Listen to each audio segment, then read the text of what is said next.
Well, leave it to our old buddies Amber and Nick to go out on a bang. This is their ninth? Gary, is that right? 9?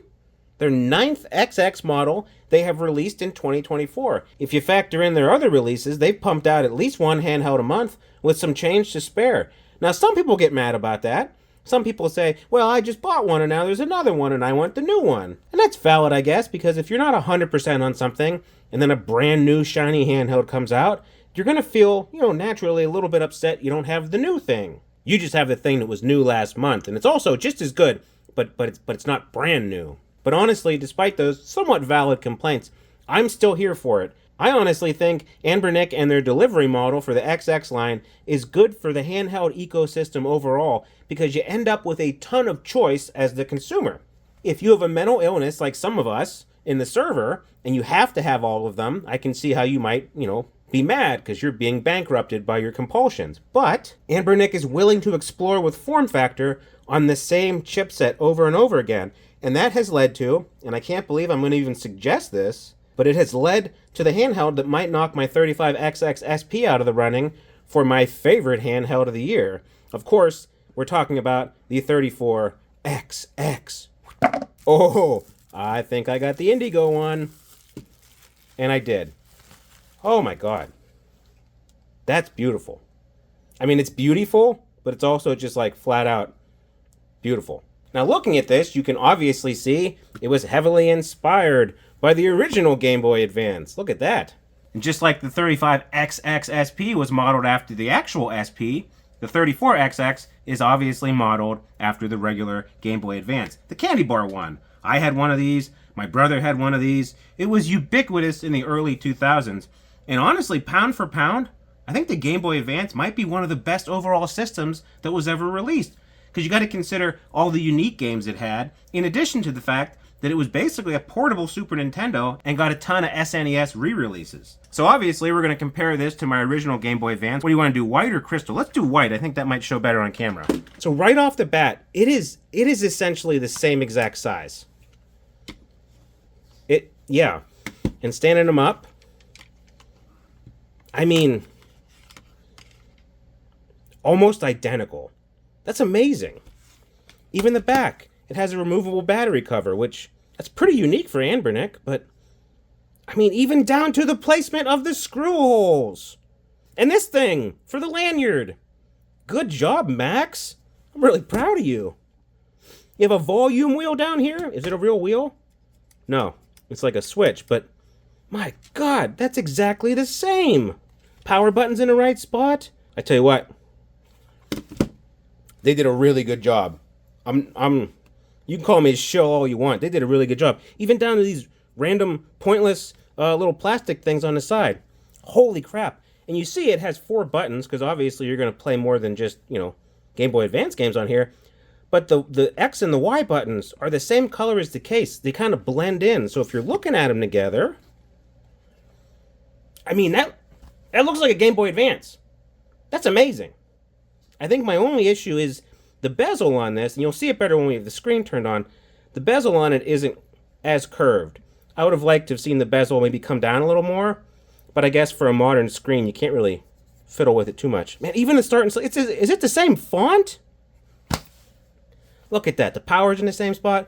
Start and select, same spot. Same exact volume grill. Even the D-pad. Is this a new Anbernic D-pad? I think it is. Here it is compared to the SP. Yeah. That's a fairly new D-pad. When did Anbernic start innovating everything? This is crazy. Let's get this old guy out of the way. Up next, we're going to look at the ergonomics of this. So we're going to do the tour. You have your L and R up here. You have your reset button and your menu button. You have USB-C on the top. You have HDMI on the top. And back here, you have your SD cards where the game would go, which I don't know if they did that on purpose. That's kind of genius. Your games go right here. I like that. Your L2 and R2, I'm suspicious of these because they're in a weird spot and they're small. So we will see. I primarily, on my XX stuff, I just use these as hotkeys, like for fast forward and rewind. So we'll see. The face of it, as I mentioned before, these X and Y buttons are smaller and they are the same color as the background, so they kind of blend in to give it more of that Game Boy Advance vibe. I can't get over how much of a complete replica this is. This is amazing. I mean, even down to the font. It's the same font on everything. Typical Anbernic buttons, kind of squishy, not too loud. Shoulders aren't loud. D-pad, it's small, but it feels decent. You have your start and select over here. On the bottom, where the power is on the real Game Boy Advance, you have a power button, and you have this, your volume. Now this is just a click left and right thing. It's not an actual wheel, but that's cool. And then of course, headphone jack on the bottom. I love that. And on the back here, we have a removable battery. Wait a minute, let's just open it up.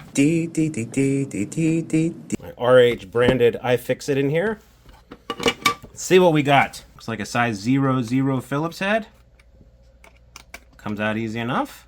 And your battery's in there. So worst case scenario, it starts to die or, get spicy pillow on you. Just remove it. Pretty cool. We will do a full teardown here, but this is just the first impressions. I just got this in the mail today, and I wanted to show it to you because I don't think that Anbernic's own videos they've released really do it credit. This is amazing. You can call me a shill all you want, but this is a 2024 Game Boy Advance, and I am here for it all day long. Without further ado, let's just turn it on. Your power's on the bottom here.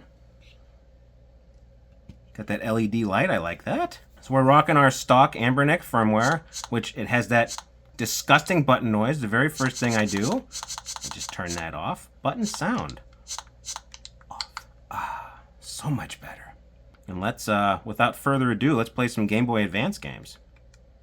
Oh, it shipped without any games. Wait a minute, I can fix that. Got some Sonic Advance on here. You can see the volume wheel. And I mean, this is really, really nice. Let's hit the menu button up here. See what we got as far as shaders. It comes with LCD3X on there by default. See our scaling here. Integer scaling on. Core provided, which is 3x2. Yeah, that looks amazing. Let's zoom in on that a little bit. That's really nice. Really nice. And it's a 3x2 aspect ratio, which one of the things people had a problem with the 35XX SP was that the screen was not a 3x2 ratio. You had to put bezels on it to make it look like it was a proper Game Boy Advance screen, and those worked fine, but you have here with the 34XX, and it's called the 34XX because it is a 3.4-inch screen. That's the 3 and the 4, and this 3.4-inch IPS screen is 720 by 480. Which is 3 times the scale of the original Game Boy Advance. So you've got 3x pixel-perfect gameplay on here, and right out of the box with the stock firmware, it's already set up for you with an LCD overlay. I love this volume wheel. It's one of those things that it's stupid, but it works. Whoa. Whee! Oh no!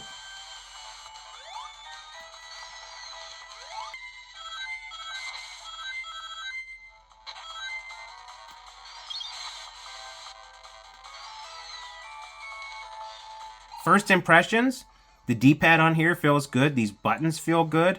R2 and L2, actually, they're not as hard to hit as I thought they would be. So you're playing here, and you got your R and your L, and that's easy enough. And it just kind of slides your hands back. And the natural ergonomics of this design, this little battery door, it has, you're resting your fingers on it. You kind of rest your fingers on that lip in there. Everything just kind of, I don't know, it kind of flows. Like my hands naturally slide down to these buttons. I like that. This handheld is comfy. It's peak nostalgia. Even more so, I think, than the 35XX SP. It's a very comfy handheld. I will say, though, this menu button, it's in an okay spot to press as the menu button. But by default, it's your hotkey. So you press this and then press the shoulder button to load a state. That's never going to fly. You're going to have to remap select because trying to save your state by pressing these two buttons, I mean, your hands are completely off the controller. That takes 5 seconds to remap, so not a big deal. But just one of the things I noticed right off the bat. I mean, these speakers get loud.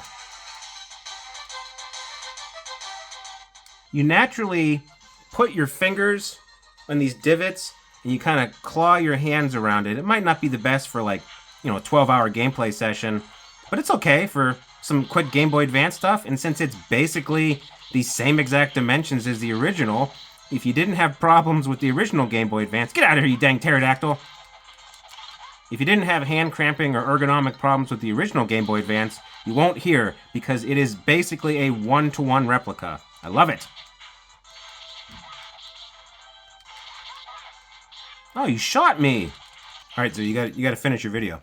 One last thing, and I'm not sure, I'm pretty sure it's actually not standard, but it came with this cool sideways leather pouch, which is very reminiscent of the pouch they released for the new versions of the 35XX SP. It's a little snug right out of the box, but your Game Boy Advance, excuse me, your 34XX fits in there nicely with your magnetic clasp. And you have a nice little leather. Is it fake leather? It looks like leather, but you have a nice leather pouch to store it in. Pretty cool. These usually aren't standard, but if you're looking for something like this, they have one that's mapped exactly to the specifications of the handheld. Pretty cool way to store it and carry it, especially since it's not like the 35XX SP doesn't have a clamshell that naturally protects the screen. You're going to want some sort of screen protection here. Now it's time for what did we learn as we put a lanyard on here. We learned that this is a very short first impressions type video, so I'm not going to do any kind of crazy deep dives. I would definitely do a follow-up video on this. I don't know who else on the team has these already. I think Stubbs probably wants to do a video on it. Ban might want to unbox it. When Ban unboxes it, here's a little note, Ban. Take this thing away. Don't get buck fever and just go nuts. There's stuff under there. But we'll definitely do a deep dive, see what kind of custom firmwares we'll work on here, see what's coming down the pike with MuOS or MinUI or Newly or any of the amazing, honestly, we have an amazing bevy of firmwares for the XX line, which again, it's one of the reasons why I don't have a problem with them spamming out so many handhelds, because you have custom firmware for the H700 chip, which is what this has, and you know, you have cross compatibility with all these different form factors. But I will do a follow-up video with a full review, tear down, all that sort of stuff. Impressions I get after I've played it for more than an hour or so. I am legitimately way more hyped for this than I thought I would be. And I have to take at least like 3% credit, because every time someone says, oh, another XX, what are they going to do next? I always say, we got to have a straight Game Boy Advance form factor one. I've also been saying we need a DS one. So guys, maybe DS, or you want to get nuts? Let's get nuts. A WonderSwan color version. I think they could do it. And WonderSwan color, I'm pretty sure, is way bigger in Asia than it is in the West, so there might be more demand for it, domestically, for them at least. This goes on sale on December 16th, which is what, 3 days? I don't know when the video is going to go up. It's 4 days from now. But I'm not going to wholeheartedly recommend you get one, but if you are a fan of the original Game Boy Advance design, and you already like the XX line, you like what the chipset can do, some N64, some PSP, some Dreamcast, but yeah, I think they really knocked it out of the box with this basically a Game Boy Advance clone. Down to the font, to the speaker grill, to the button placement. Even they had to add, 4 buttons because it's a modern handheld, but they made them kind of disguised. Man, really, really like it, and I love that it's the same exact shape, same exact size. Heck, if you have old Game Boy Advance accessories, you might be able to use them with this one. So we learned that Anbernic has done it again, just in time for Christmas. Although, if you order it on the 16th, I don't know you're going to get it by Christmas. But heck, it'll be a beautiful New Year's present for you. You can play games on this while you're watching our CES coverage, beginning of January 2025. So, if you like this handheld, if you like the video, remember to like, subscribe, share, all that jazz. And we'll see you on the next one. Goodbye!